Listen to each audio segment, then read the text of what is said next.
naman. Ready na talaga para sa summer, Bubay. One way to beat the heat ay mag-swimming syempre. Pero teka, marunong na ba kayong lumangoy? At kasama natin ngayon ang mga magigiting natin mga lifeguard na sina Kuya Patrick at si Kuya Romuel. Mula mismo dito sa Camayan Beach Resort. Eto na, magsiswimming 101 na tayo. Kuya Patrick, matanong kita, ano nga ba muna yung dapat naggawin before gawin yung mga swimming na yan? Kailangan natin mag-suot tayo na proper attire natin. So Kuya Patrick, ano yung mga dapat kong tanggalin? Like dito sa attire ko ngayon? Yung ano natin, yung ito natin. Okay, mga jewelries. Okay, I'm so sorry. Ako tawag ko yung assistant ko. Jason versus Freddy. Ayan. Kuya, ano pa bang dapat kong tanggalin? Mga nakakabigat sa panligo. Okay. Sige, tanggalin lang natin ito. Tago mo ito sa wig box ko, ha? Importanteng magsuot ng tamang damit, panglangoy, para maging mas madali ang pagkilos sa tubig. Okay, let's go! Teka, bay. Gawin mo muna ang warm-up exercises para iwas pulikat. Stretching? Check. Bubbles? Check. Unang itinuro kay Bubay ang tamang floating. Importanteng matutunan ng floating dahil isa itong water safety skill. Alam niyo ba na mas madaling magpalutang-lutang sa tubig alat kaysa sa tubig tabang? Yan ay dahil mas mataas ang density ng tubig alat kaysa sa tubig tabang. Mas siksik kumbaga ang tubig alat.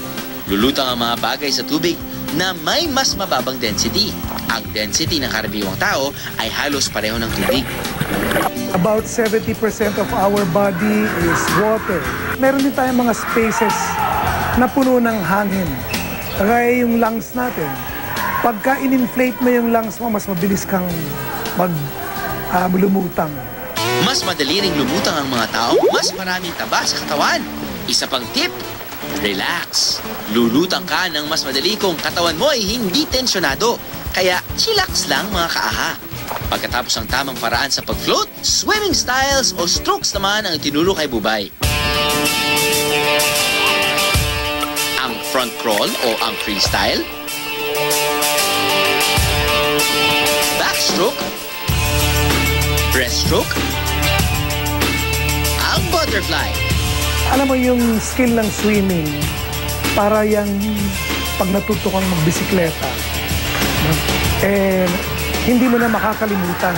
Kaya hindi mo na makakalimutan kasi yung skill, yung sequences ng movement, yung coordination ng mga muscles, at saka ng iba't ibang segments ng katawan, naka-imprinta na sa ating utak.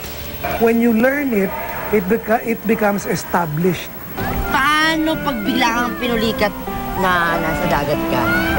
Ano yung pinakamagandang dapat gawin? Wag po kayo magpapanik, and then mamassage nyo lang po yung part na nag-cramps, and then yung in-apply na alam yung float, pwede nyo po siyang i-apply doon habang minamassage yung part.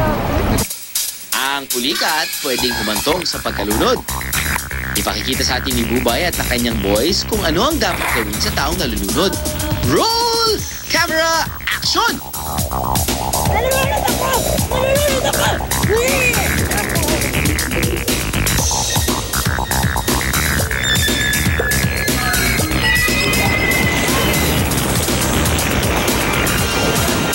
Cardiopulmonary resuscitation o CPR ang ginagawa kapag nasasagip ng taong nalunod. Tandaan ang ABC kapag nagsasagawa ng CPR. A. Airway. I-check ang daanan ng hangin. B. Breathing o paghinga. At C. Circulation o ang pulso. So yung victim ko is negative breath, negative pulse, so I'll provide CPR. 1, 2, 3, 4, 5, 6, 7, 8, 9, 10, 11, 12, 13, 14, 15, 16, 17, 18, 19,